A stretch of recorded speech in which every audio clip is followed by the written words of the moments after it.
दोस्तों, पाकिस्तान के प्रधानमंत्री शहबाज शरीफ और पाकिस्तान के आर्मी चीफ आसिम मुनीर पाकिस्तान के अंदर अपना जीत का प्रोपेगेंडा कर चुके हैं। अब वो विदेश दौरे के ऊपर हैं, लेकिन वहां पर भी जब प्रोपेगेंडा फैलाने की कोशिश करते हैं तो इनको एक तमाचा पड़ता है। दोस्तों, मैं बात कर रहा हूं ईरान की। ईरान ने पाकिस्तान को आईना दिखा दिया है कि कश्मीर मुद्दे के ऊपर कोई भी स्टेटमेंट ईरान देने को तैयार नहीं है। शहबाज शरीफ इस समय गए हैं ईरान के अंदर, उनकी 4 देशों की विजिट है, जिसमें आसिम मुनीर भी उनके साथ में है, जिसमें अजरबैजान वो जाएंगे, तुर्की जाएंगे, तजाकिस्तान जाएंगे, ईरान जाएंगे। ये वो 4 देश हैं जो पाकिस्तान के साथ में भारत के खिलाफ खड़े थे और ईरान ने यहाँ पर शांति समझौता कराने की बात कही थी। लेकिन अब वहां पर जाकर शहबाज शरीफ को एक थोड़ा सा झटका महसूस हुआ है। देखिए, दुनिया भर के जब राष्ट्र प्रमुख मिलते हैं तो एक ज्वाइंट स्टेटमेंट जारी होता है, मतलब दोनों देशों के अंदर क्या बात हुई है उसको लेकर एक स्टेटमेंट जारी होता है। शहबाज शरीफ ये उम्मीद लगाकर गए थे कि भैया कश्मीर को लेकर ईरान के जो सबसे बड़े नेता हैं, जिनको चीफ कहा जाता है ईरान का, खमैनी, वो जो है भारत के खिलाफ कुछ बोलेंगे, लेकिन वैसा होता नजर नहीं आ रहा है। जो ज्वाइंट स्टेटमेंट आनी थी वहां पर कश्मीर का जिक्र ही नहीं है और ईरान के जो नेता खमैनी है, जो वहां के सुप्रीम लीडर हैं, उन्होंने कहा है कि भारत और पाकिस्तान को शांति से रहना चाहिए।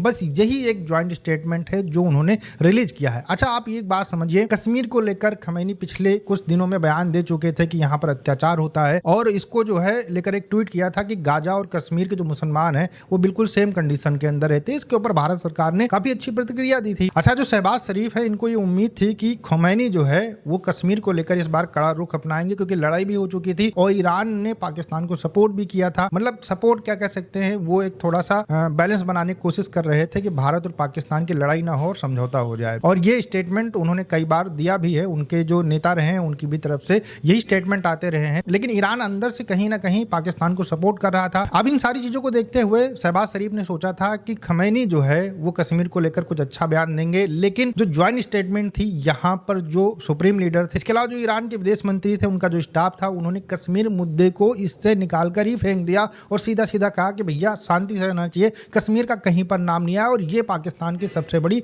हार है और ये एक तमाचा है पाकिस्तानियों के ऊपर कि भैया आप चाहे जितना अपने देश के अंदर प्रोपेगेंडा कर लो, लेकिन जब बाहर आप जाओगे तो भारत का प्रभाव यहाँ पर नजर जरूर आपको आएगा। और उसी प्रभाव के कारण ईरान यहाँ पर चुप रहा है और यहाँ पर भारत ने एक मास्टर स्ट्रोक भी खेला है, जिसके कारण ये सारी चीजें हो रही हैं। हिंदुस्तान टाइम्स की अगर बात की जाए तो उन्होंने एक आर्टिकल छापा जिसमें उन्होंने कहा कि भारत ने ऐलान कर दिया है और भारत ने ईरान को बता दिया है कि 2026 तक जो चाबहार पोर्ट है इसको बहुत ज्यादा विकसित किया जाएगा और भारत बहुत ज्यादा इन्वेस्टमेंट करेगा। एक बात और आपको यहाँ पर ध्यान रखनी चाहिए कि ईरान के ऊपर अमेरिका ने प्रतिबंध लगाकर रखा हुआ है, मतलब वहां पर कोई देश इन्वेस्ट नहीं कर सकता। उसके बावजूद भारत वहां पर इन्वेस्ट करने के लिए तैयार है और ये ईरान के लिए छोटी बात नहीं है, क्योंकि भारत वहां पर इन्वेस्टमेंट करेगा तो उसको देखकर दूसरे देश भी इन्वेस्टमेंट करेंगे। ये एक सबसे बड़ी वजह रही है जिसकी वजह से जो वहां के नेता है, सुप्रीम लीडर है खमैनी, उन्होंने शहबाज शरीफ के सामने कश्मीर का राग नहीं अलापा है। ये बात आपको याद रखनी चाहिए। फिलहाल पाकिस्तान के जो नेता हैं इनको इनके औकात पता चल गई होगी। अभी तो ये 4 देश जा रहे हैं और वहां पर जाकर प्रोपेगेंडा कर रहे हैं कि हमने राफेल गिरा दिए, हमने ये कर दिया, वो कर दिया, लेकिन कोई भी सबूत ये नहीं दे पा रहे हैं और ये प्रोपेगेंडा जितने भी देश हैं वो समझ रहे हैं और इसी वजह से इनको आईना दिखाया जा रहा है। इस खबर के बारे में आपका क्या कहना है? कमेंट सेक्शन खुला हुआ है, आप कह सकते हैं। हम आपसे मिलते हैं नए वीडियो के साथ। नमस्कार, धन्यवाद, जय हिंद, जय भारत।